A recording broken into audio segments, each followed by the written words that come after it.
I suspect the materialistic tradition might be the most rational and scientific tradition of all the Indian traditions, and also the least popular. There is too much info about Vedism, Buddhism, Jainism in the market, and not enough about irreligious Indian materialists, atheists, agnostics, free spirits. So I am trying to explore Lokayata, starting with Devi Prasad Chattopadhyay's book. I am going to read it out loud, picking some paragraphs that I find interesting. You are welcome if you want to listen. Here is a portion of the first chapter of the book in an audio form. This chapter is titled Asura View, in reference to Chandogya Upanishad and even Bhagavad Gita. We cover from the 8th section, that is Lokayata epistemology, to the 14th section, that is Asura cosmogony. Before starting with the chapter, let us briefly look at some preliminaries required to understand the initial passages. So, we need to look at the basic structure of language used to make an inference. That is, look at the structure of sentences or statements used to make an argument involving inference. The simplest form of such a structure in Western logic is called the standard form of categorical syllogism. It has an equivalent structure in the Nyaya and the Buddhistic logic schools. Let us first consider this usual example considered in the elementary logic textbooks in English. So we consider these three simple statements. 1. All men are mortal. So this is a kind of universal truth or a general property of all men. That is, they die. The second statement, Socrates is a man. This is a statement about a particular entity called Socrates, that this entity belongs to the set of all men or humans. The second statement is about the particular truth or a particular property of this entity called Socrates. And the third sentence, Socrates is mortal. So this is a natural conclusion we get by the previous two sentences. So this is the basic structure involved in making an inference. The categorical syllogism is a particular kind of argument containing three categorical propositions. Two of them are called premises and one is the conclusion. The subject of the conclusion statement. So basically the Socrates is mortal is the conclusion statement and it has a subject and a predicate. The subject of this sentence is Socrates. So the subject or the Socrates of this conclusion statement is the minor term of the syllogism. The predicate of the conclusion statement, which is mortal. In this conclusion statement, mortal is the predicate. So mortal is the major term. The premise in which the minor term appears is called the minor premise. So in the second statement, Socrates is a man, the minor term Socrates appears. So this statement is called the minor premise. And the premise in which the major term appears is called the major premise. So the major term is mortal. So in the first statement it appears, all men are mortal. So this first statement is called the major premise. In the major minor premises, in the first two premises, the term men or man is called the middle term. This term does not appear in the final conclusion, but plays the function of connecting the minor premise with the major premise. And that is why it's called the middle term.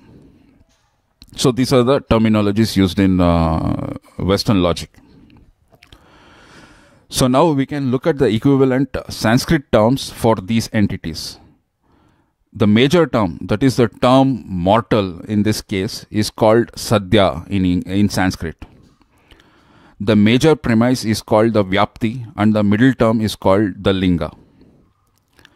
With these preliminaries in place, we can now read the section entitled Lokayata Epistemology in chapter 1 of the book. According to Britannia.com, epistemology is the philosophical study of nature, origin and limits of human knowledge. Therefore, this field is sometimes referred to as theory of knowledge. Basically, it's the study of nature, origin and limits of human knowledge. this is like a meta level or higher level abstract study of the knowledge itself.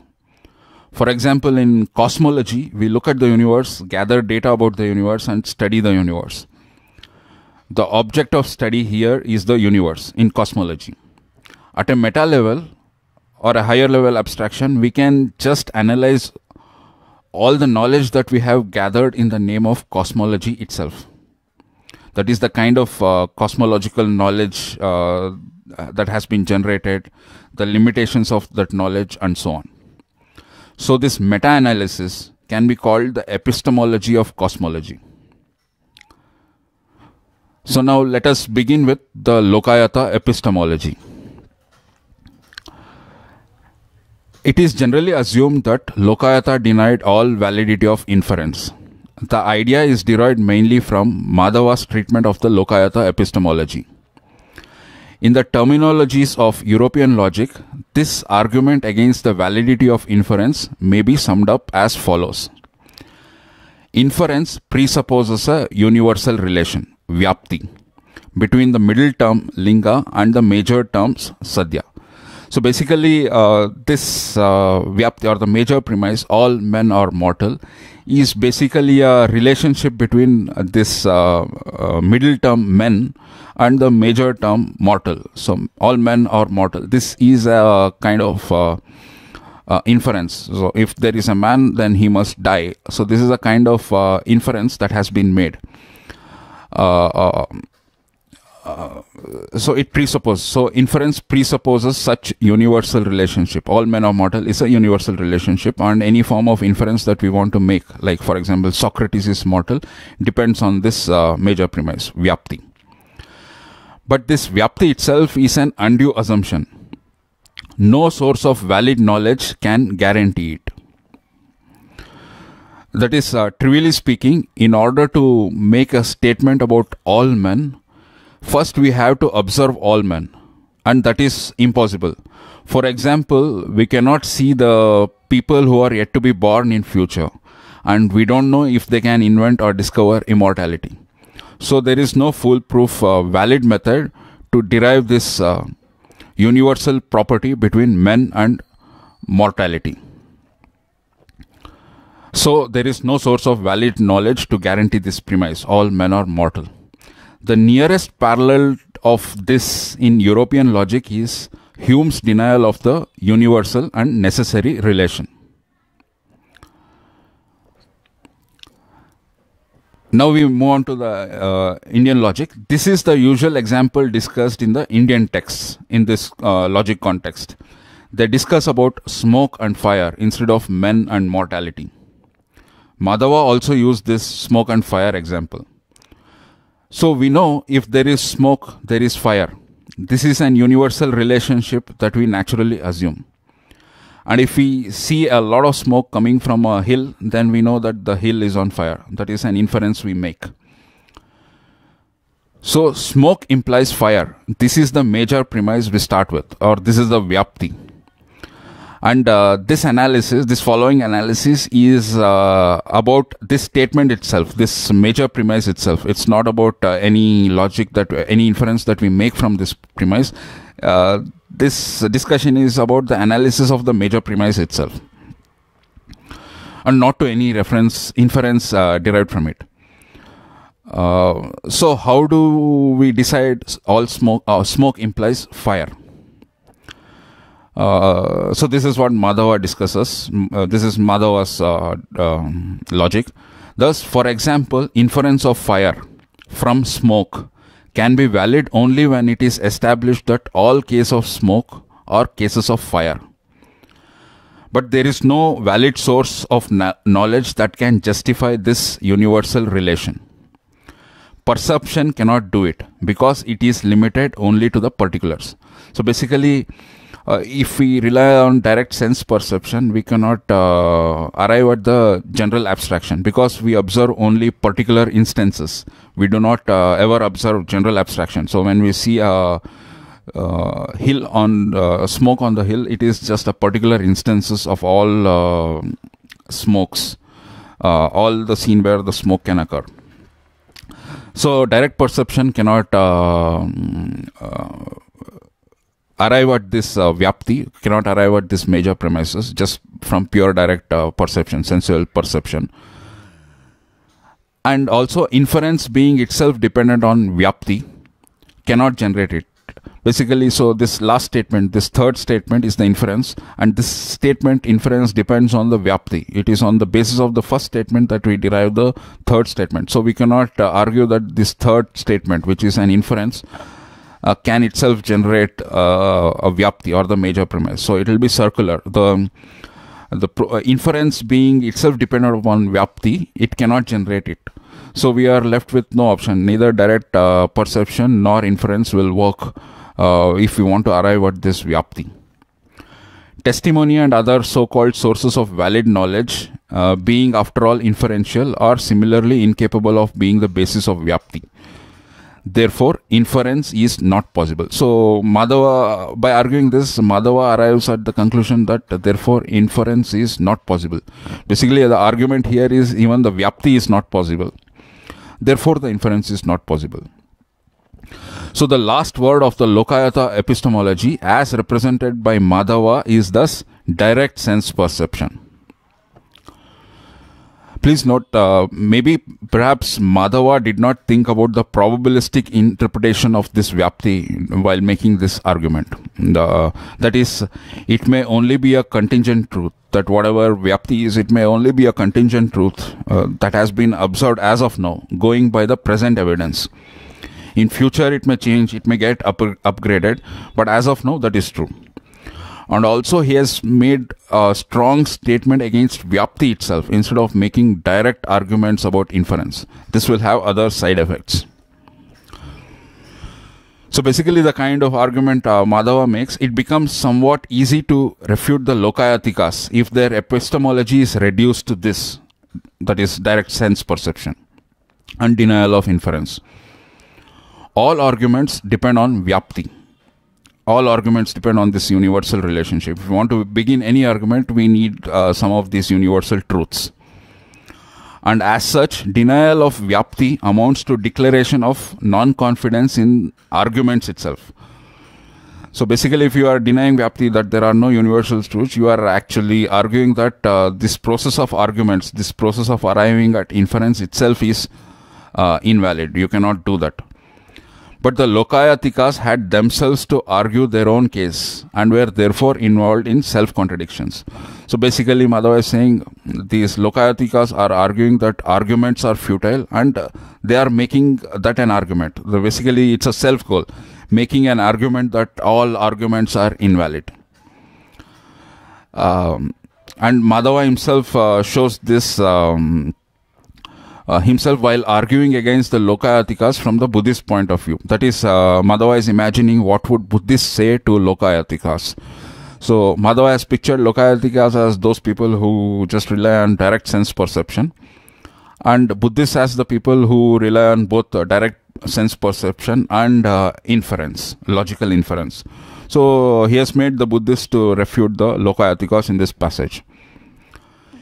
If a man does not allow that inference is a form of evidence or pramana, one may reply, you merely assert that thus much that inference is not a form of evidence. Do you allege no proof of this, or do you allege any? So the Buddhists are saying to the Lokayatika guy, so you say inference is not a form of evidence. Are you planning to give any proof of that, or are you not planning to give any proof? Because the former alternative, that is not giving any proof, is not allowable according to the maxim that bare assertion is no proof of the matter asserted. So you cannot just say and get away with it. You have to prove it. Nor is the latter alternative any better. The latter alternative is like trying to prove. So even that latter alternative, trying to prove, is not any better. For if while you assert that inference is no form of evidence, you produce some truncated argument to prove or infer that it is none. So basically, if you want to prove, then you have to make an argument, you may have to make an inference, and ultimately you have to infer that inference is not valid, or inferences are impossible. So basically, this is the self-contradiction that we pointed out earlier. So if he is not proving anything, then that is bad, because he is not proving anything. He is just asserting, and it's not a proof. And if he wants to prove, he has to make an argument, he has to make an inference, and he has to specifically make an inference that all inferences are invalid. So the Buddhists say you will be involved in an absurdity, just as if you asserted your mother to be barren. So it's like saying that my mother is barren, so I would not be born at all. So this is the kind of argument which is involved in denial of inference. That is what the Buddhists are arguing according to Madhava against the Lokayatas. Further, there is another point he makes. When you deny the existence of any object on the ground of its not being perceived, you yourself admit an inference of which non-perception is the middle term. So basically, the Lokayatikas make this argument that only direct perception is valid. So whatever that is not perceived does not exist. So in that sense, this argument about non-existence of some things itself involves this imperceptibility or non-perception as the middle term in the logic, and that itself is an inference. So he cannot deny inference because he is already using that inference procedure to arrive at some inference, like God does not exist. For example, basic premise that the Lokayata follows is non-perception implies non-existence. So this is the Vyapti. God is a particular kind of entity which is not imperceptible, along with soul and other world or something. So let's look at God. So the minor premise is God is imperceptible. So using the major and the minor premise, we arrive at the conclusion that God does not exist because he is not perceivable. So in this, so if Lokayata makes this kind of argument, then he is already using the process of inference. He is using non-perception as the middle term in his logical construct. So these are the two arguments that Madhava assumes that Buddhists will make against the Lokayatikas. The question is, how far can we really rely on this representation of the Lokayata epistemology? Did the Lokayatikas really argue against the validity of inference in this absolute sense? Buddhaghosa described the Lokayata as Vitandavada Satta.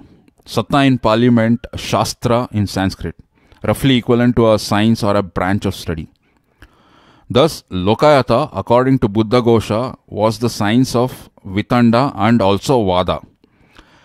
These two words refer to disputations or arguments, though according to Nyaya school in two opposite senses.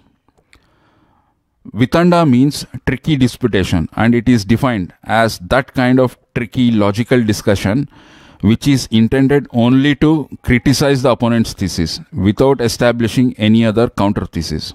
So this is the destructive thing. It is just employed to destroy others' thesis.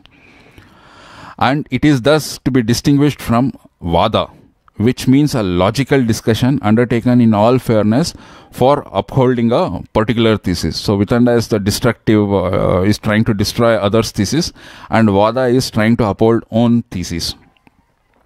And Buddhaghosa claims that Lokayatikas did both. They did both Vitanda and Vada. Shukraniti Sara, in its list of sciences and arts, mentioned that the Nastikas are as very strong in logical arguments. These Nastikas are usually taken to be Lokayatikas. And the Shastra of these Nastikas, according to the text Shukraniti Sara, denied God and authority of Vedas. So this is about the Vitanda. It's about the negative use of logic for destroying others' thesis. Further, Shukraniti Sara says that these Nastikas had also their positive thesis. Sarvam Swabhavikam Matam. That is the doctrine according to which everything is governed by the natural laws. So this is more or less like the modern view we have about the physics, that everything is governed by natural laws. So this is the kind of epistemology that Lokayatikas had. We have thus here a possible reference to not only a positive attitude of the Lokayatikas to the validity of reasoning or arguments, but also to the employment of such arguments for the purpose of defending a positive thesis. So they did both. They were not only just destructive or deploying reasoning for negative purposes. They also had their own positive thesis. Kautilya in his Arthashastra mentioned along with Sankhya and Yoga the Lokayata and called it the science of logic, Anvikshiki. So basically, and he advised the kings and other nobles to learn this science of logic from the Lokayatas. Medhatiti, commenting upon Manu, spoke of Tarkavidya, of the Charvakas. Manu himself mentioned the Hetu Shastra, which is logic, and Haitukas, logicians. And Dasgupta has rightly pointed out that these were presumably references to the Lokayata and the Lokayatikas. That is, Lokayata means logic and Lokayatikas are the people who follow that logic, logicians. For though the philosophers of the Nyaya and the Mimamsa schools too were often referred to as Haitukas and Tarkis, they were logicians within the framework of the orthodoxy, within the Vedanta school. Whereas the logicians mentioned by Manu were Nastikas, heretics from the Vedic point of view. The Bhagavata Purana too mentioned the Haitukas, and this along with the Buddhists and Jainas were called as Pashandi by this Bhagavata Purana. So basically Bhagavad Purana is ridiculing these people as Pashandis. Pashandis means non-Vedic ascetics who wander about with external marks such as nakedness, red dress and so on. But they are non-believer posters. They are supposed to be telling the truth, but they are actually telling that lie. They are just imposters. So that's what the Bhagavad Purana is saying. Manu also advocated very strong legal measures against these logicians. One should not even speak with these heretics and the Haitukas or the logicians. So basically he's saying you just boycott these logicians. Kautilya was saying learn logic from these guys, but by the time of Manu, Manu is saying that boycott these logicians. We don't have to do anything with this. The reason, however, why Manu said this was not that these Haitukas were opposed to the validity of reasoning as such. The reason rather was that these logicians, with the aid of their arguments, were disproving the other world, the sacrificial creed and the authority of the Vedas. So naturally Manu was concerned because these guys were opposing their sacrifices, their worldview, their otherworldliness and the Vedas. So based on the evidences of from Buddhaghosa, Shukraniti Sara, Kautilya, Manu, etc., Devi Prasad argues that it was not the Lokayatikas who had a negative or destructive attitude towards the validity of reasoning and arguments, but it was the attitude of the very school of philosophy to which Madhava himself belonged. So basically, according to Vedanta alone, reasoning is intrinsically invalid. Reasoning depends upon the individual capacity of the person arguing, and therefore, on the basis of the arguments, what is proved by one can be disproved by another. So inherently, Vedanta does not have confidence in these logical reasoning arguments. And it has been conjectured that the Vedantic denial of the validity of reasoning or arguments was provoked, though negatively, by the Lokayatikas themselves. So it was an after effect of Lokayatikas. Lokayatikas were using too much logic and Vedantic and trying to oppose the Vedantic guys, whatever their claims for. So Vedanta guys got too pestered and they started denying the logic itself. So pestered by the Lokayata arguments which lured men away from the path to heaven and liberation, orthodoxy found it necessary, as it were, to deny logic in order to make room for faith. So basically it became faith versus logic. The Lokayatas were supporting logic and the Vedanta guys were supporting faith, which is just belief based on faith. As Dasgupta has said, it is possible that the doctrine of the orthodox Hindu philosophy, that the ultimate truth can be ascertained only by an appeal to the scriptural texts, since no finality can be reached by arguments or inferences, because what may be proved by one logician may be controverted by another logician, and that the disproved by yet another logician can be traced to the negative influence of the sophists or logicians who succeeded in proving theses which were disproved by others, whose findings were further contradicted by further more expert logicians. So in this sense, the Vedanta guys are arguing that you're not getting to the truth, you're getting to different arguments, and it depends only on the strength of the argument of the person. So there is nothing inherently true about it. It's just what we are believing is in their argument. Some guy may be strong in argument and he'll argue something. Some other guy comes, he'll be stronger in other argument and he can disprove it. So we are not getting any eternal truth or something by this process. That's why they are denying this whole argumentation and logic process, and they want they appeal to the authority of the scriptural texts. According to Dasgupta, these early logicians, Haitukas, were the same as the Lokayatikas. Thus, the orthodox denial of the validity of the reasoning was traced to the negative influence of the Lokayatikas. Assuming this to be true, assuming what Dasgupta is saying, it cannot be argued, as Madhava did, that the Lokayatikas were maintaining a purely destructive attitude to reasoning as such. That is what Madhava tried to prove, that they don't believe in inference and they are anti-logic and anti-reason in some passages.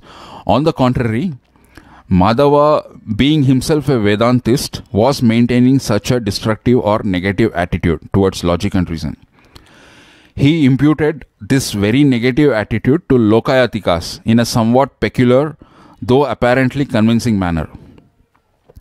So he was able to do this. Was possible for Madhava because there are grounds to presume, as we shall presently see, that Lokayatikas were really objecting to the inferential process not as such, but in the special sense in which it claimed to prove the reality of God, soul and other world. So basically the Lokayatikas didn't deny inference as a whole. They accepted it in worldly matters, but what they actually denied is using it in a special case to prove things about otherworldly things like God, soul and other related concepts, because there is no direct sense perception. In the sense that they were using the Buddhist logic, that non-perception is the middle term, that supposed Buddhist logic that Madhava claimed that disproves Lokayata. Basically, they were using that same logic. They were using the same process of inference to deny the existence of God and soul. So they were pretty much using the logic and inference process. And as a proof of the Lokayata attitude towards inference and arguments, Dasgupta refers to one author, Purandara, who was himself carrying forward the Lokayata tradition. So Purandara admits that the usefulness of inference in determining the nature of all worldly things, where perceptual experience is available. So only where perceptual experience is available, inference is valid. But inference cannot be employed for establishing any dogma regarding the transcendental world, or life after death, or the laws of karma, which cannot be available to ordinary perceptual experience. So he is pretty clear. He is saying inference will be used in all worldly matters, but in other worldly matters, transcendental world, life after death, loss of karma, where we don't have any direct perceptual experience, where we don't even know whether it's happening or how is it happening. So in those cases, inferences, the procedure of inference is not valid. So they are not making the argument or anything about Vyapti and all. They are just arguing that inference in these special cases are not valid. And Madhava seems to have hyped this. So, and also according to the impression which Vadideva Suri gave us about the Lokayata epistemology, the inferential process was only secondary, gauna in importance. Lokayatikas wanted to attribute primacy to sense perception. Manibhadra, in his comment on Saddarshana Samuchaya, gave some extremely striking reasons for the Lokayata emphasis on the primacy of sense perception. The reasons are socio-political and appear to be strangely modern. So there are cunning deceptors in religious garbs trying to generate in the minds of people illusions concerning the attainment of heaven and the discrimination between the good and the bad, and they are trying to establish their claims on the basis of the futile references to such sources of knowledge as inference and scriptures, etc. The Lokayata insistence on the primacy of sense perception was meant to be a defense against such deception and exploitation. So being the philosophy of the people, they were trying to defend people against these religious, cunning religious deceptors.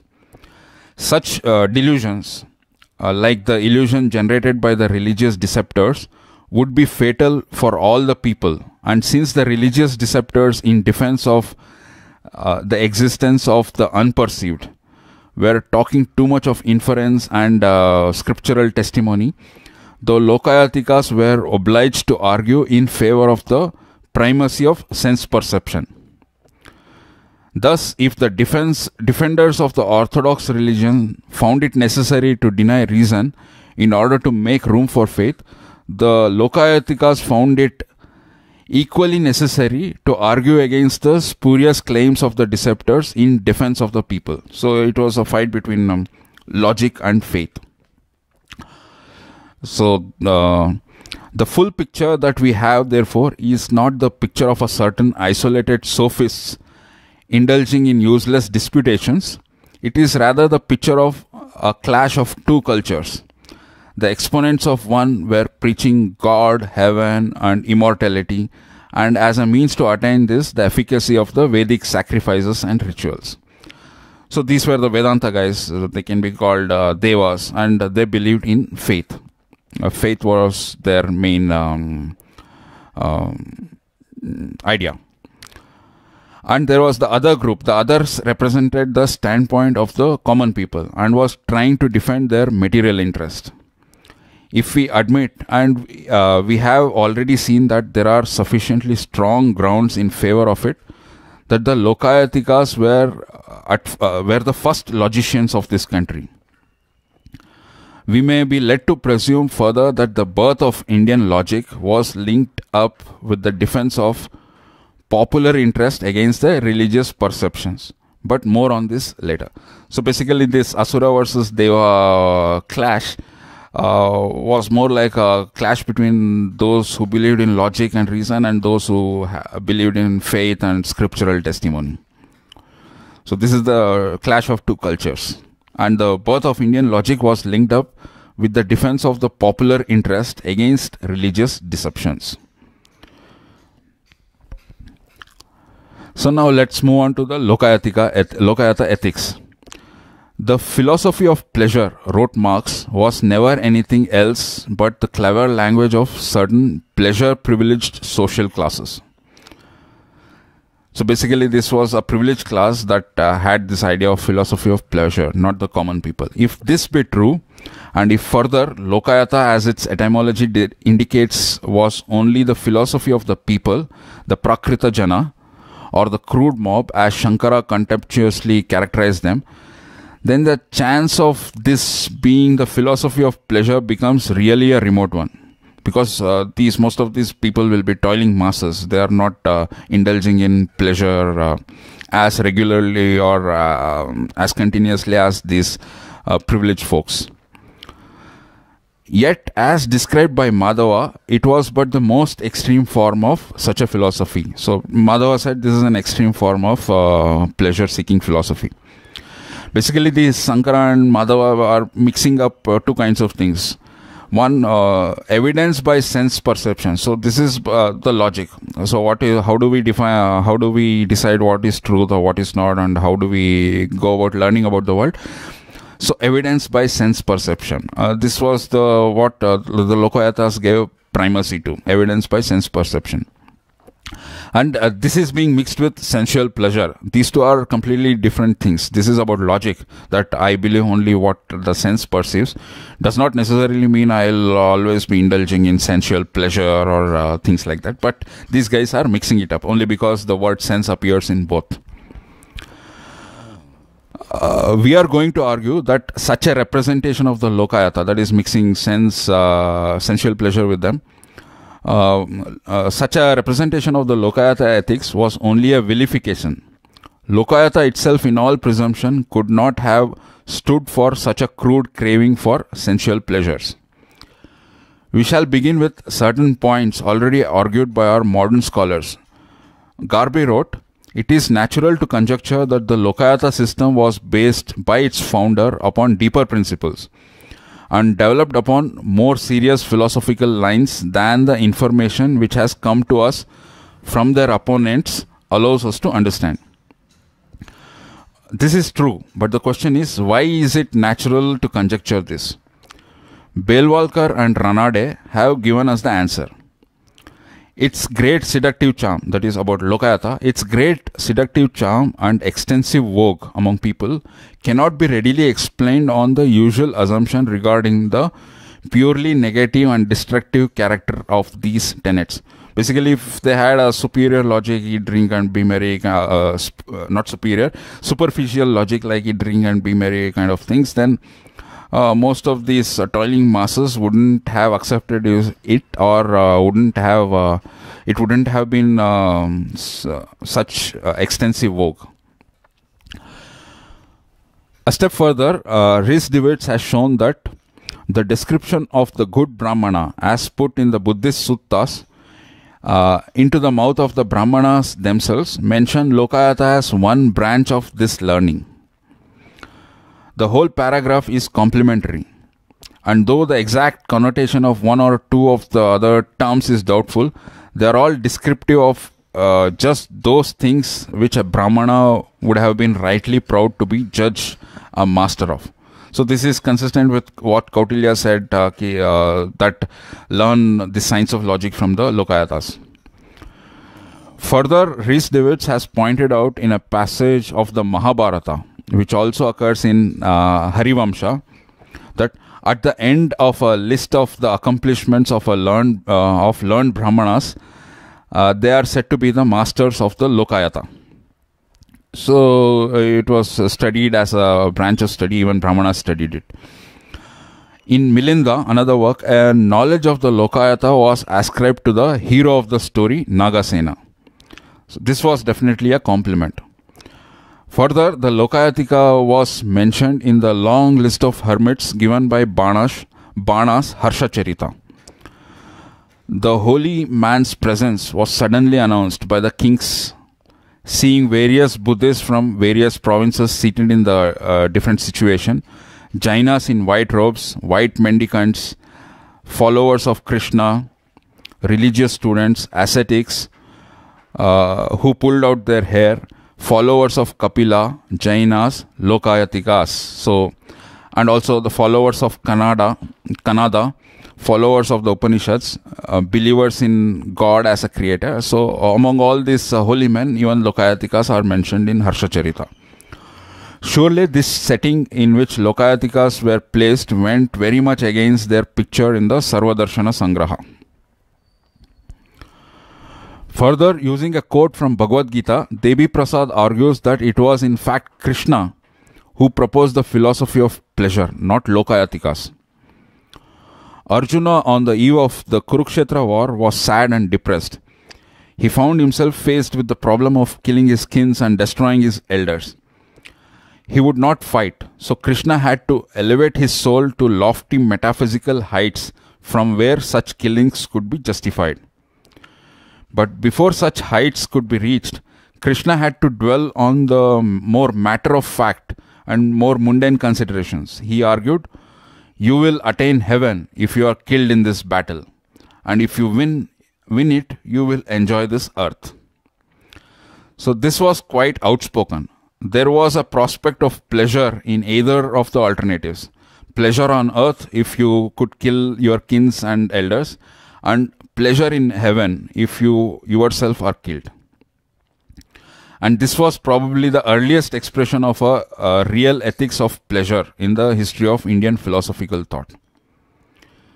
So this may be, but the only argument, if Duryodhana was a bad guy, that he was mistreating people, he was raping his citizens or something like that, then that reason should be enough to go to war with him. Why do we need other reasons like you will attain heaven if you're killed and all those things, and you will enjoy this earth? Those things are superfluous. I mean, it depends. So whatever, the Krishna was the first propounder of this pleasure principle according to Devi Prasad.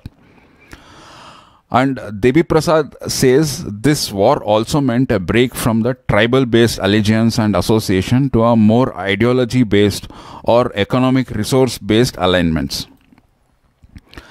Quoting from his favorite Marxist prof, George Thompson, Devi Prasad says, "Throughout the history of tribal society, clan kinship is of all ties the most sacred.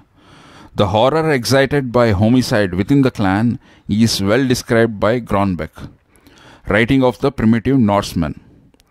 From the moment we enter into the clan, the sacredness of life rises up in absolute inviolability. With its judgment upon bloodshed as sacrilege, blindness, suicide, the reaction comes as suddenly and unmistakably as when a nerve is touched by a needle." So basically within the clan, it's taboo to kill clansmen, each other. But in the Kurukshetra war, it was all very different. It was a war between brothers. Kins had to be killed, and the old moral values of the tribal society were being trampled upon and destroyed. Thus, Charvaka protests this, that Yudhishthira and the Pandavas should not have killed their kins and elders. Thus, Charvaka's protest against all this was outspoken and courageous, and he was burned to ashes, and the moral standards had to be revised and restated to suit the new situation. So basically it shows breakdown of the tribal bonding and moving towards some ideological or economic kind of bonding among groups. Probably the Charvaka who protested this intra-tribe killings was afraid that staying within the clan or a tribe is not safe anymore. They may kill each other according to these new set of morals. So basically Devi Prasad is trying to say Charvaka belonged to an older set of morals who carried these tribalistic morals, and that's why they were being set aside, because they had to set a new set of moral standards. So this is about their morals. We briefly discussed about Lokayatika epistemology. The 2 points were basically they gave primacy to sense perception or empirical evidence, and also they were identifying the self with the body. We had discussed this previously also, and we will discuss this in future also. And also there are 2 main points of Asura cosmogony, which he hasn't discussed in detail in the chapter named Asura cosmogony. The 2 principles of the Asura cosmogony are Dehavada, that is viewing the body as the microcosm, and the Prakriti Purusha idea, that the cosmos is formed by the union of a male and female principle, just like we are born like that. We will actually look at more details about this Lokayata logic, ideals, worldview and rituals, etc. when we discuss the connection between Lokayatas and Asuras in more detail, and also Lokayatas and the connection with Tantra. And also we will look at evidences from the Indus Valley civilization and archaeological evidences from other places in India in future readings. So we end this here. Thank you.